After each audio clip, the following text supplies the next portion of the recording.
WRMI presenta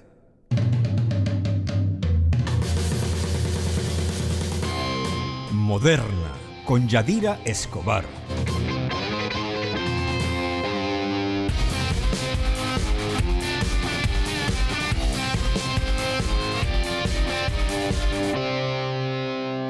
Bienvenidos amigos a este segundo programa de Moderna, donde quiera que se encuentren. Los quiero saludar con mucho cariño porque he sabido ya de algunos de ustedes que me escucharon en diversos lugares del mundo y eso es muy gratificante, es muy sabroso saber que los cubanos que están dispersos, incluso nuestros amigos latinoamericanos, que también tienen curiosidad por saber qué hay más allá de sus fronteras, me han escrito que se escuchó, que tuvo buena calidad la transmisión. Es que, ¿cómo no va a tener calidad si WRMI Radio Miami International es la estación de ondas cortas con más potencia del hemisferio occidental?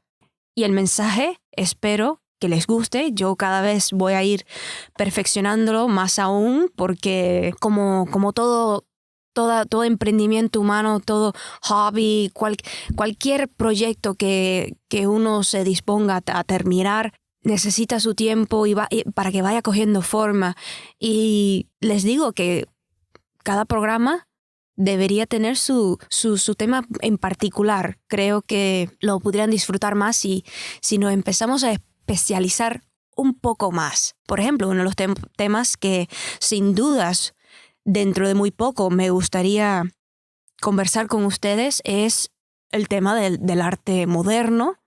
Yo como artista, como pintora de las artes plásticas, las artes visuales, yo tengo desde el comienzo, digamos, de mi carrera artística, que fue a los 15, empecé a desarrollar una idea muy clara sobre cuál es el rol de las artes, cuál es la necesidad esa humana que tenemos por refugiarnos en la obra humana que puede enaltecer o destruirlo todo. La música, los temas sociales, porque no de solamente vamos a hablar de Cuba. Cuba, al igual que cualquier otro país, es un tema que es infinito, pero también es un país normal donde hay personas, músicos, ingenieros, técnicos, campesinos, amas de casa, estudiantes, y los temas son infinitos.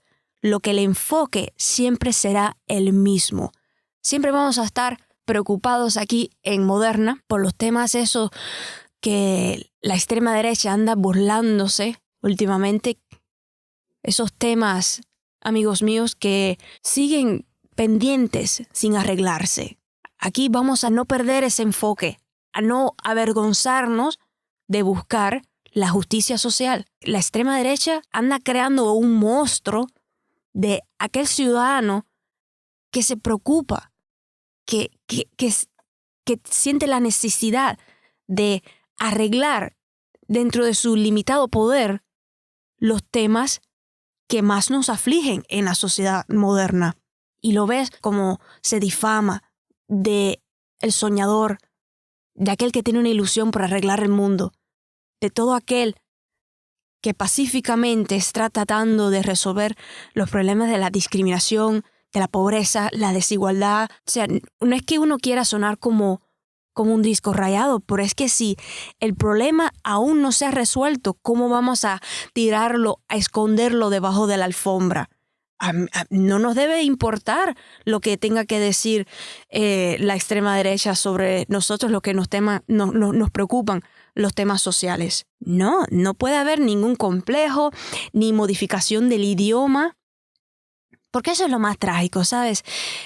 Eso es lamentable cuando el enemigo logra avergonzarte de tu propósito, de tu meta, de tu lenguaje, de tu postura. Y eso yo estoy segura que no ocurre solamente en Cuba. En toda América Latina hay una resistencia de parte de esa extrema derecha de no dejar avanzar la voz alternativa. El que no puede y está consciente que no todo el mundo va a ser ese exitoso empresario burgués de derecha con una familia bonita. porque no todo el mundo empieza la carrera igual. Por eso es, aunque suene escandaloso, que no todo el mundo puede ser tratado por igual. Sí, suena garrafalmente, políticamente incorrecto, ¿cierto? Pero es que si no llegamos a esta vida igual, o sea, yo sé que todos nacemos con la dignidad del ser humano por igual. Todo hombre sí nace con esa dignidad por igual, sea su condición la que sea su raza, su sexo, no importa. El ser humano cuando nace automáticamente ya tiene un estatus de dignidad especial, porque estamos hechos a la imagen y semejanza de Dios, el creador de este universo. Por eso es que irrita cuando, y debemos preocuparnos cuando se ataca la imagen del ser humano, cuando se degrada, cuando se reproduce en los medios y en la cultura popular como un animal.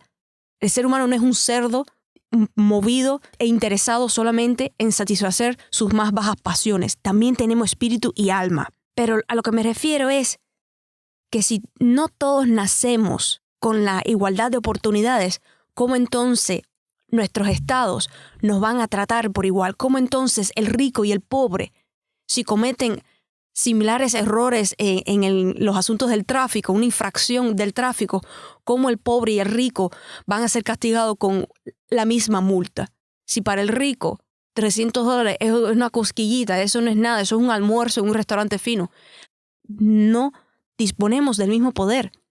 Y yo creo que la labor de todo político, de todo pensador, de todo aquel que tiene una pizca de poder, de posibilidad de influenciar el mundo, debería ser ese. Tratar de que todos nosotros podamos tener un chance de experimentar la felicidad, de sentir algo de paz en este mundo oscuro y peligroso. Y eso es algo que la oposición a mí me preocupa mucho en Cuba. La oposición en Cuba, aunque te digan que es ridículo, anticuado o incorrecto hablar de personas mercenarias, existen. Si la oposición cubana actúa, se levanta por la mañana y camina por las calles y tira papeles y grita cosas exclusivamente porque le están pagando para hacer eso, la oposición cubana es mercenaria. Y esa oposición pretende llevar al desastre a una sociedad envejecida, desprotegida frente al capital. Me preocupa mucho ese cubano que no nació con una posibilidad real de convertirse en un empresario exitoso. Es el cubano que hay que ayudar, que hay que tener en cuenta, que hay que asegurarse que pueda él realizarse en plena dignidad como ser humano, que pueda tener una familia. Porque lo más trágico es cuando los ricos tratan de sabotear la poca posibilidad que tiene el pobre de vivir una vida completa, satisfactoria, llena de dignidad y de honra. Y lógico, no es solamente hay un problema con la oposición, también hay un peligro real dentro de Cuba entre las redes de funcionarios corruptos. Esos que están dispuestos a formar mafias para apropiarse del legado de Fidel y tergiversar, cambiar, mutilar y transformar la obra, la revolución, ir cambiándola poco a poco, la naturaleza del sistema político para moldarlo así a sus intereses mezquinos y dejar atrás todas esas conquistas de la Revolución del 59. Porque la Revolución cubana del 59 les estorban a esos funcionarios corruptos, que incluso el propio Fidel, estando vivo, a cada rato los mencionaba, porque él veía el problema. Como cubana, a mí me gustaría llegar a Cuba ahora mismo con un paquete financiero que nos permitiera construir carreteras y viviendas, una flota mercante, un metro en La Habana, ¿por qué no? Y tal vez también uno en Santiago de Cuba, que los santiagueros también están necesitados de mucha ayuda.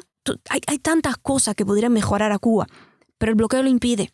Y eso es algo que tampoco nos podemos avergonzar. No podemos permitir que porque año tras año el bloqueo todavía no se haya removido. El bloqueo hay que seguir llamándole por lo que es. Es un bloqueo. Y no importa que uno suene como un disco rayado, porque los del disco rayado son los que no acaban de eliminar el bloqueo. Que a cada rato uno escucha a un mercenario opositor de esto de hablar, no, que sí, no existe el bloqueo. Lo que hiciste es un bloqueo interno. No seas descarado, no seas mentiroso.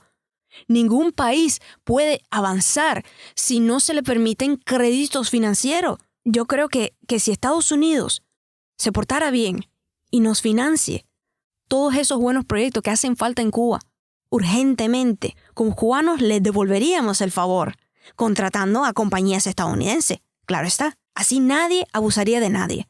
Pero no, la recomendación es que construyamos el capitalismo en Cuba sin financiamiento, cosa que ni la Revolución Industrial Inglesa hubiese podido lograr por muchos ingenieros dispuestos que tuviese. Porque la orden desde afuera nos dicta que antes de construir el capitalismo, Cuba debe implantar una copia y modelo una imitación vulgar del sistema político de Estados Unidos, con una constitución más liberal, privatizar los medios de comunicación y establecer el pluripartidismo.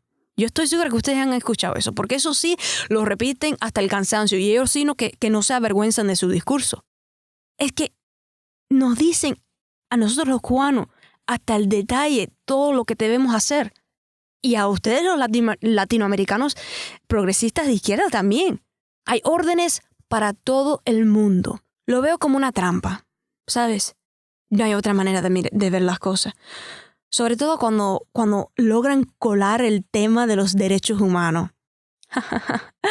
Es que, ¿dónde existe ese gobierno tiránico, despótico, que deliberadamente trata de sabotear los derechos humanos para permanecer en el poder? No existe.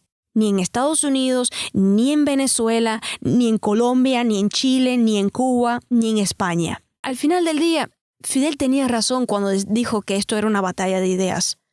Los esclavos modernos son aquellos que permiten que otros piensen por ellos.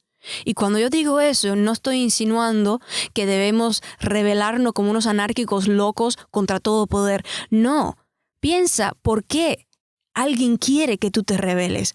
Porque no toda rebelión, es que en realidad la mayoría de las rebeliones que están ocurriendo actualmente, estas de primavera árabe, la violencia infinita que está escalando en pobre Venezuela.